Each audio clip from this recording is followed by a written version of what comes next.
Every one of our clients will own at least 5 investment properties. And it's our mission to show you how. My name's Frank Ambezi. And I'm Adrian Trimboli, and welcome to the Investing You podcast.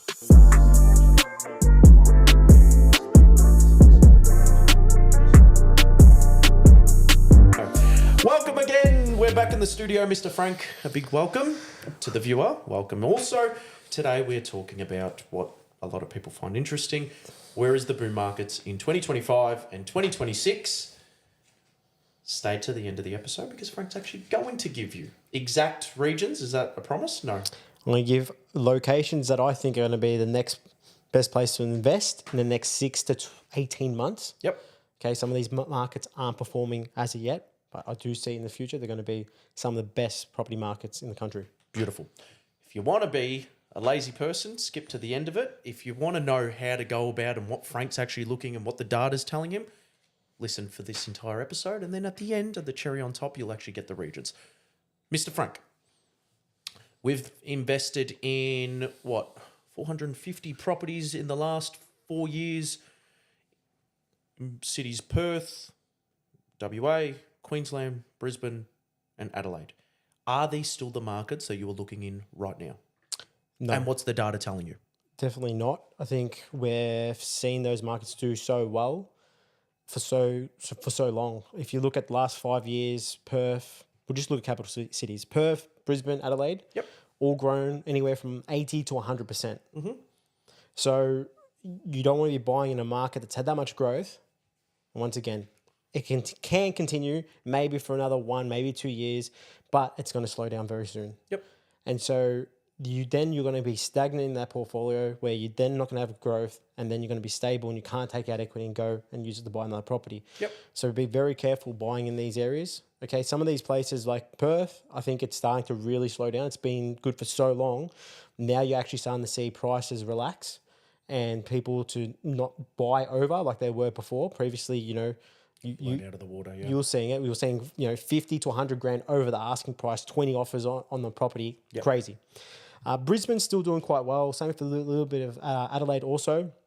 I think in the last 12 months, they've both grown around 11%. So it's still pretty good, double-digit growth.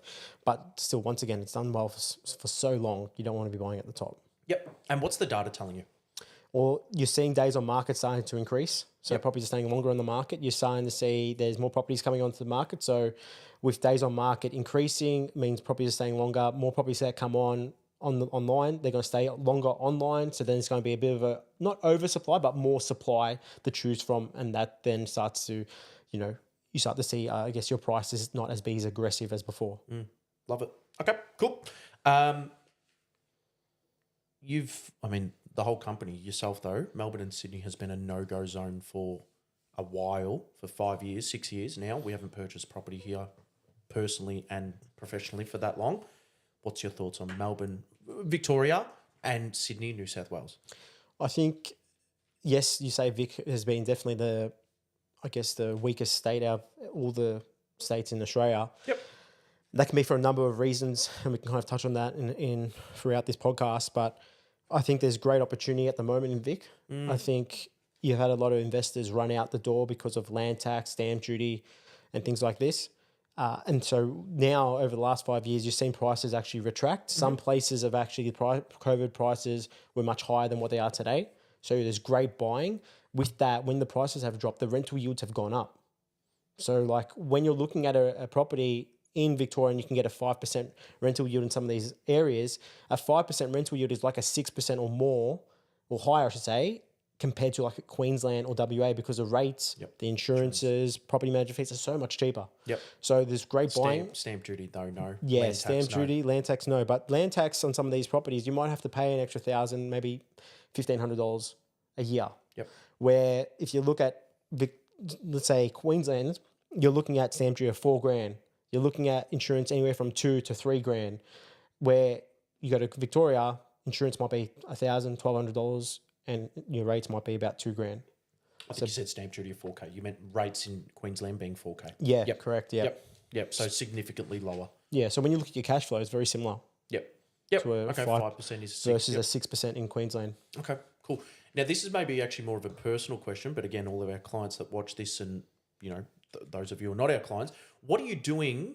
We had a bit of a debate on this last week. What are you doing with your properties in your Queenslands, in your WAs, in your South Australias that you'd say almost has have hit its peak? Now we're probably going to go through a period of 3 to 5 years of very stagnant growth. What are you doing with those properties in your portfolio personally? Personally, I'm actually using equity to take out and get into the next markets, which I'm looking into at the moment. I've bought one this year, start of the year in Tassie. I bought another one now in Vic, and I'm looking to get another one in Vic this year as well. I'm looking at my portfolio and I'm just trying to, a lot of the markets that my properties are in Queensland and WA, I'm increasing all my rents significantly because the rental market's doing extremely well still. Yeah. And I don't see those markets going backwards or doing what they did back in the past. Okay. Things have changed. You look at WA, people get scared about WA and going, past performance is going to equal future performance. It's going to do the same cycle. Baloney. That's just baloney. There's a lot of things that have changed. Yep. The economy's changed. The government's made sure they're invested in different resource, like not just the resource market, but invest in different industries. Yep. And that's why, internal migration was very big over in WA during that time as well. And that's what's helped with the growth of properties. So I'm not too scared about, the market going backwards in these areas. If anything, they're going to stay stable. And of course, we're going to still see some consistent growth over time because there's some of the places we've bought in there there's great opportunity there, not just for work, but for lifestyle too. Okay. So it's got a mixture. Yep. So that's what I'm doing with my portfolio. I'm looking at still expanding at this point in time. Yep. To get into more properties in new markets, new states, and continue that journey of buying and buying and buying because my goal is very different to everyone else's. And so how I structure my portfolio and what I do, don't take what I do as Bible and gospel that you should do it. Yep. But that's what I'm doing with my portfolio. Okay. Is there an argument, and this is the discussion we had, is there an argument to sell down those properties to get into other assets, get into commercial assets, get into more thriving cities? Just because if you are tapped out, right, or you've got no more equity, you kind of are going to be stuck with those properties. Definitely, yeah. If you're someone that, you've reached your max, there's no point staying stagnant until you can borrow again and buy another property because that might be a long time until maybe you increase your income. Interest rates maybe have to drop another 1 or 2% for you to borrow. There's a lot of things that need to play in your favor, and sometimes that can take many years. So definitely, yes. Yep. We look at clients and say, okay, look, we've hit our cap. Let's look at moving this property. You've owned it for 4 or 5 years. And some of our clients are coming up to that. Let's sell some of those properties and reinvest. Yep. And the option that you can do is go into commercial, or we go in and buy another couple of properties after the sale, or we buy another property in another area and we change our LVR strategy and maybe instead of buy another property at 10% deposit like we did with the first one, let's put 30 or 40% down. And you don't have to have 20 properties. You can probably get away with 2, 3, 4 properties and get to that goal. Yep. It just depends on the individual as well. Yep. Cool. Interest rates just dropped yesterday. We never really focused too much on that. Just from a sentiment point of view, everyone now thinks, let's go and buy a property. Any change in thoughts, change in strategy, change in anything from your end because of the interest rate drop or no? Well, for the people that have been crying because there's a cost of living issue or crisis at the moment, it definitely is going to help. So if you've got a $500K loan and you've got a drop of, say, 0.25, you're saving around, I think it's $1,600 or $1,700 a year in mortgage repayments. And if you've got $1 million loan, I think it's over $2,000 a year. Yep. So there's a bit of savings there. Will it help with your borrowing capacity and increase your borrowing capacity? Yes, but not significantly. Of course. But with this is a second rate drop. Of course, with combining those two, that's 0.5. That does help a little bit. So I think what it's going to do is add more confidence to the market. Yep. I think it's going to be good for businesses as well to start borrowing money, investing in business and help the economy turn as well. I think it's not just for the property market. So that's good signs. But if they keep dropping, it's actually not a good thing for the country. It means we're actually in a recession. Yes. So I think people want them to drop and they're screaming from the drop, but I think people don't know if they do that means that we're not in a good place. And what will happen is that's going to make inflation start again and grow like it did in the past during COVID. 7%. Yep. Yeah.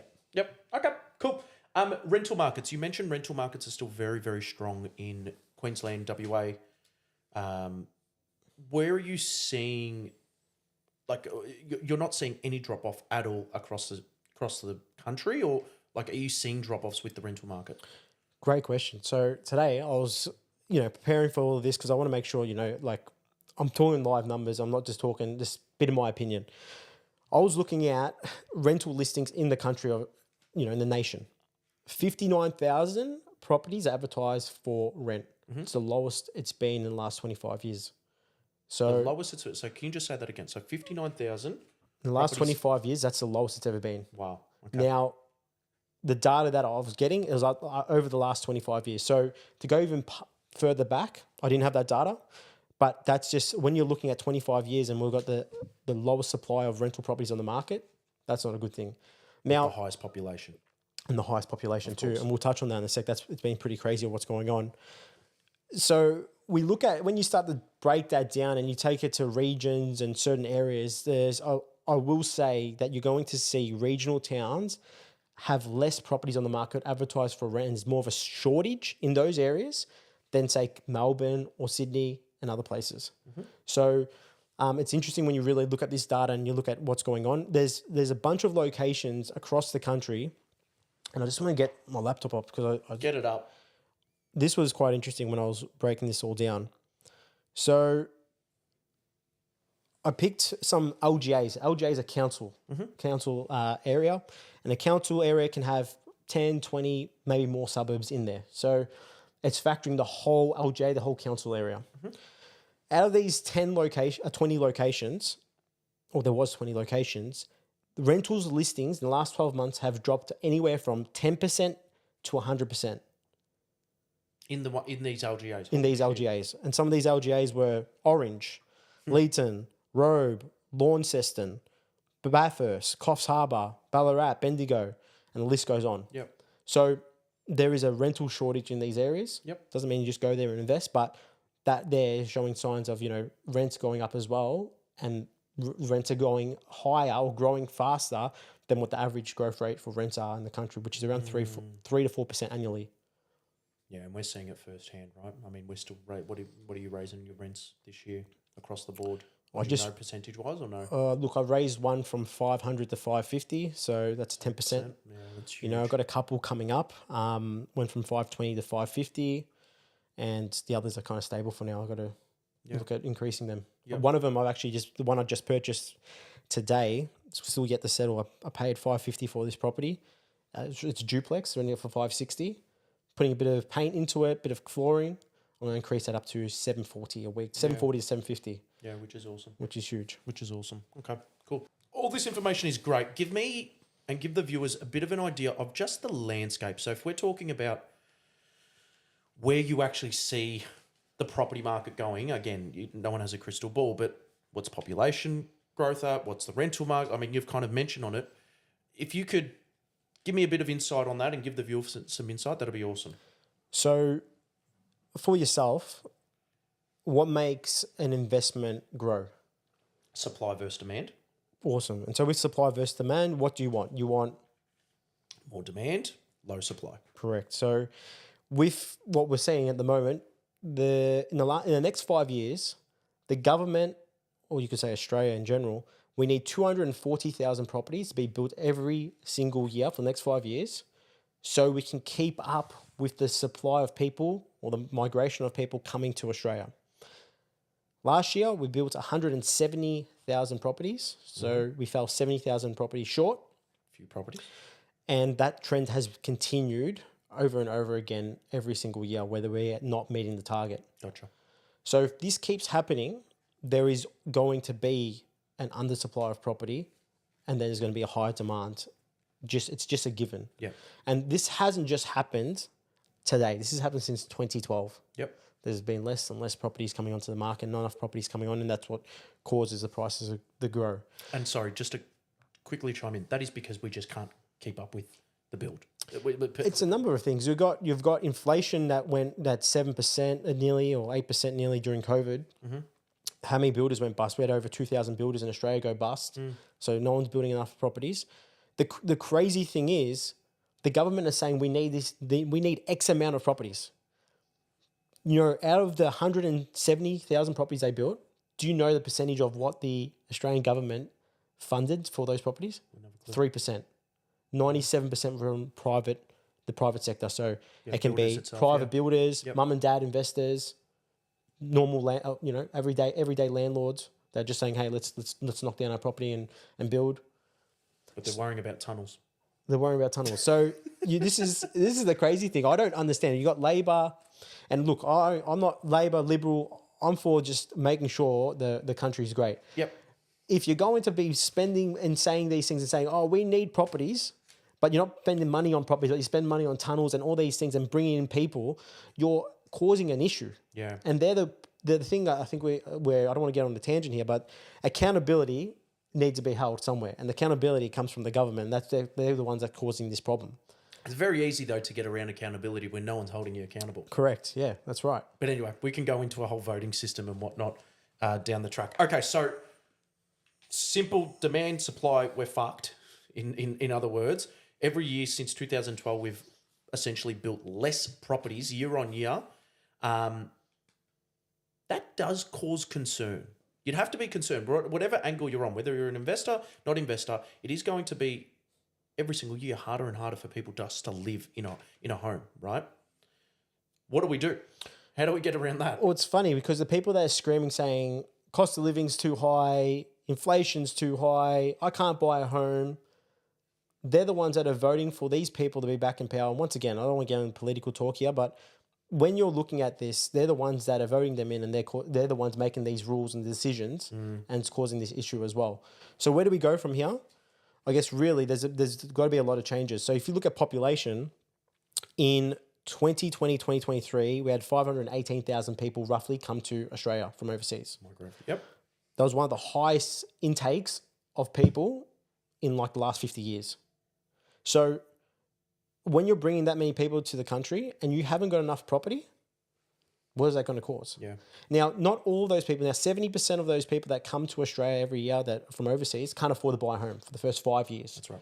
So, of course, 30% of them will have an effect on prices, but a lot of them will have an effect on the rents. Of course. And we can see rents from all over the country have grown in the last 5 years significantly. Yeah, astronomically. So that there doesn't help also from a rental perspective. And I'm looking at the numbers here. The growth of people still coming to Australia is still increasing. 2023, 2024, 440,000 people roughly. And then 2024, 2025, they aim for around 260,000 people. So we've still got a lot of people coming in. The crazy thing is a lot of those people that have come to Australia, actually majority of them come to Melbourne. So Melbourne rental prices have grown in demand. Housing prices, if you look at housing prices, haven't. Yep. They've actually gone backwards in the last few years. So that's saying something in my eyes. Okay, they can't afford to buy a property for the first 5 years. Let's say it's already been a couple of years. Some of these people have been here 2-3 years since 2020, 2023. So in the next coming years, we're going to see Melbourne take off. And I do believe Melbourne's going to be a hotspot in the coming, I say 12 to 18 months. Yep. We're going to start to see that trend change. Awesome. Love it. And again, because we have so many people, so many of our clients talking about Melbourne, talking about this, I mean, very basic level, right? We've held off for a very long time to getting into Melbourne. Why have we held off getting into Melbourne and not just bought 12 months ago, 18 months ago? Like, why have we still been so hard on, let's buy in WA, let's stop buying Queensland? Can you just quickly explain that? Because if we get in too early, don't get me wrong, I'd rather be in a market too early than be in too late. Of course. But if you get in way too early and you're waiting there for another 1 or 2 years to release equity because your property hasn't grown in value to use that to go buy another property, you've cost yourself the opportunity cost of getting into another property. Yep. So I'll rather just wait, hold tight. When the time has come, let's move into that region. Gotcha. Yep. So it's just important timing is important. It's, of course, we're never going to pick the perfect bottom of the barrel. We're going to be there somewhere, but we need to make sure it's going to be that right time, not getting 1 or 2 years way too early. Love it. Okay. There's been a lot of things. Have you got anything else that you want to go through before I start throwing off some questions of where we're actually looking and realistically what an investor who's sitting on the other side watching this video, watching this podcast, where they should be looking at over the next 6 to 12 months? Definitely. So the states that I'm liking, one is Victoria, Tasmania, and I'm liking New South Wales. Yep. I think New South Wales is going to be a market that is a little bit behind. I think Vic and Tassie are in front, and a number of reasons why, but Victoria, we'll just touch on Victoria because I think Victoria has a bad rap. We always hear, oh, the land tax. That's the first question I talk to clients and they go, where are you investing? I go, Victoria. And they go, land tax. I'm like, yeah, there is land tax. Yes. But And it's horrible. it is. I've got a land tax bill for $1,000 for a townhouse I own that hasn't grown in value sitting in Oakley. I'd flog it. I don't know why you hold it, but anyway. That's a story for another day. So let's look at Victoria. 2022, 2023, roughly around 24,500 people came back to Victoria to live. That's called internal migration. Yep. Very big indicator. 2020, 2023, 24, 30,000 Australian citizens came. So about 5,500 people increased the next following year. Yep. So we're starting to see more and more Australians now moving back to Victoria. If you just look at those two numbers there, 24,500 versus 30,000, that's a 10% increase on internal migration, which is huge. Yep, 50K over the last 2 years. Awesome. And so this year, have you got any data on that? No. No, we get data, but it's for the quarter, not for the year. Gotcha. So that's not yet to come out, but we have seen the previous data of the end of December coming into January that there has been more people coming into Victoria as well, which is great signs to see. So with that, I think with Victoria, in my eyes, is going to be a place because of, look, the government has the highest level of debt. Okay. With that, they need to pay that debt back. And how you pay that back it can be a number of ways. Of course, there's HEX debt, people paying off their HEX debt. There's creating jobs and that making the economy turn, And so I think with that, they are creating jobs and there is things happening. I'm not looking at the tunnels. It's probably one of the catastrophic things that's happened to the economy of Victoria. But with hospitals and investments in education, and investments in different industries, resource sector and stuff like that, there's a lot going on around Victoria, not just in Melbourne, but across the country. And I think there's some great places that's going to create jobs, people moving back to Victoria is a great sign because, of course, one, they're going to buy a house. Two, they're going to create a mortgage. Three, they're going to, stimulate the economy, buying food, groceries, things like that. Yep. That all adds. So if we keep seeing this influx, which we are, and I think it's going to be very, very positive for the years to come, we're going to see Victoria, Tassie's following that trend as well, and New South Wales will follow that trend. Awesome. And you're putting your money where your mouth is. I mean, I've bought a property last week in Victoria, another property in Tasmania as well. So we are putting our money where our mouth is. And what's your take on when you look at, because now you've got, two in Victoria. What do you look at when you say, okay, there's going to be a land tax bill, you've bought properties under a trust, so that's going to be a little bit more expensive under your personal name. Yep. How do you look at that and you go, do you freak out? Do you go, I'm going to hold this for a short period of time? Don't even know it. I don't even genuinely, I don't even look at it. I don't even look at it from the sense of if the property has done what every one of my properties have done and grown by $100,000, $120,000, $1,000 here, $1,000 there is baloney. Obviously it's money, right? And you need to be concerned about it. Comes down to your cash flow, comes down, like you obviously do all that stuff. But I look at that and if the property's costing me $10,000, $15,000 call it, and it's $1,000 of that is going to land tax, but the property's grown by $100,000 in the first year, that means I'm $85,000 in the positive. That's how I look at all of it. I have a very simple view of these things, and I don't really allow little bullshit things to turn me off guard. It's worked for me. I mean, it's worked for you as well. And is it with, I guess, people listening, if someone was focusing on that, what's your kind of solution of saying, hey, this is how you should maybe approach it or look at it a different way? Well, I can only talk from my own self, right? Because you weren't like that all the time. No.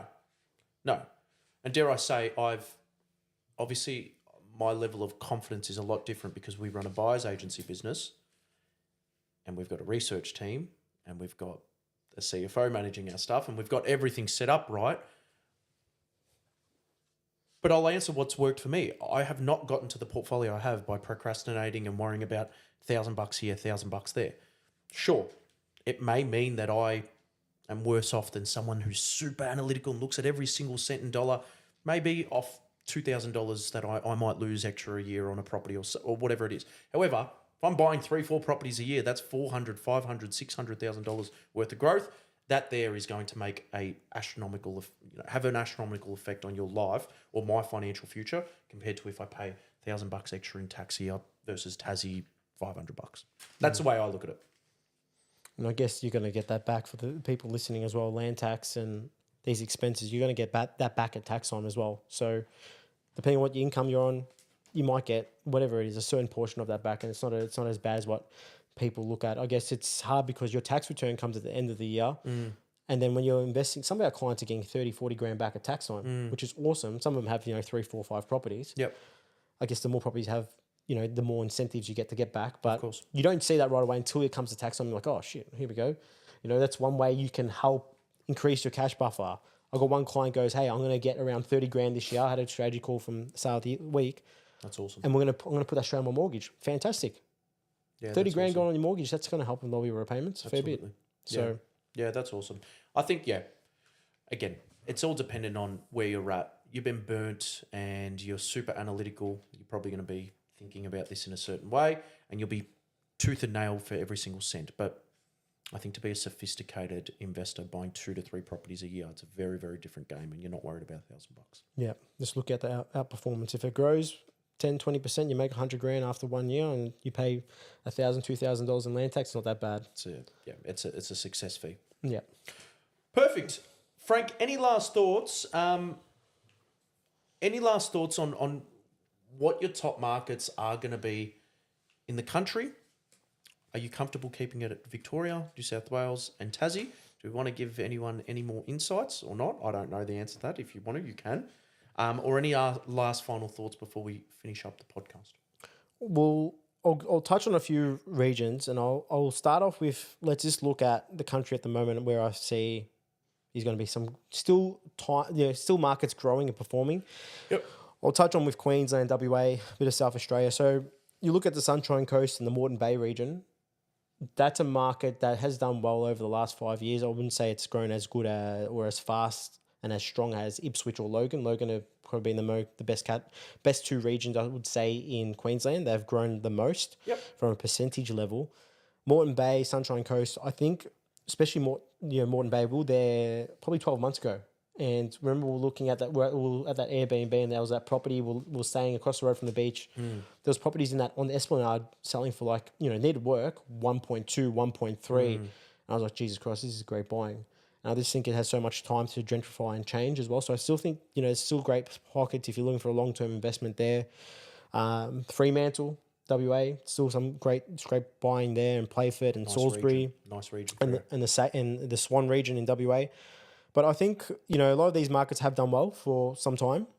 And so the areas that I think that are going to be the next best places to invest in the next, say, 6 to 18 months, okay, I'm going to touch on and rail these off, is I look at Mildura in Victoria. I look at Melton, and let's just stay in Victoria. So Mildura, Melton, Geelong, okay, Latrobe, Bendigo, Ballarat. I think these places here have a lot to offer. The Hume region also, which is in the north side of Melbourne. So there's a lot of good buying. I do like buying around that. If you're going to buy in Melbourne around that 700-800K price point, even close to $1 million, because really the affordability now is going to open up more doors to everyone else. And so when interest rates are coming down, you're going to talk to more of the mass. And the mass is going to help push up the prices. Yes, you can buy in the higher end markets like your 1.5 plus, okay? But I think we won't see those markets take off for another probably 12 to 18 months, I reckon. You're talking these regions here? Yeah, I'm talking, if you buy at that 1.5 plus million price point. But around these, like I just mentioned. So you go Melton, Geelong, you got as well, Mildura. These places here, and even Bacchus Marsh, which is just past Melton. Some of these places are going to be a great place to invest in the coming years. And now, if you want to go Tassie, I look at Devonport, Launceston. You got Burnie. I think Hobart as well is going to have a recovery. Hobart, didn't do quite well after COVID. It's had a bit of a recovery because it was one of the best performing capital cities. So, there's a lot going on. We can touch on New South Wales. I like Wagga Wagga. I like Fairfield. I like Dubbo. So there's a lot going on there also. Albury Wodonga. So, I think when you really look at, these markets, they haven't done quite well for the last 4 or 5 years. And there's going to be a change, a lot of projects, a lot of things going on. The future does look bright in these areas. So I think it's just staying tuned and seeing what the market's doing. And depending on your strategy of what you're looking for in price points, there's a lot of different price points, what I've just mentioned, anywhere from $500K to buy a property to $1 million. Yep, love it. I will just say for the viewer, some of the things that Frank just mentioned there, some of the regions, we've got properties in those regions. So he's not just listing off a few that we're not actually actively investing in. I actually didn't expect him to release those regions. So that is the stuff that you've gone out and found yourself and you've releasing on here. So you've thrown Fresh Start into the back burner and just gone viewer first, which I think is awesome. Have a look at those regions. We cross-check a lot of the regions, or I mean every region that you invest in. Surprise, surprise, most of them have done 100% growth. So dare I say in 4 or 5 years' time when we look back at this podcast, whether these regions have done 100% growth. And if it is, guess what? Your research works, which I know you already know that. You've done it 450 times, haven't missed a beat. So We might have to put a disclaimer in there. yeah. This is not financial advice. Yeah, this is not financial advice. Do not go buy a property there. And do not quote invest in you podcast. Frank, that is awesome to the viewer. That's what the outlook looks like. We'll see you on the next episode. Any final touches? Any final thoughts? No, but I hopefully people will go out there, do your research, and good luck with it all. And if it works out and you find that right property, fantastic. This is what this podcast is made for. Absolutely. Thank you, sir. I'll see you next week. Ciao.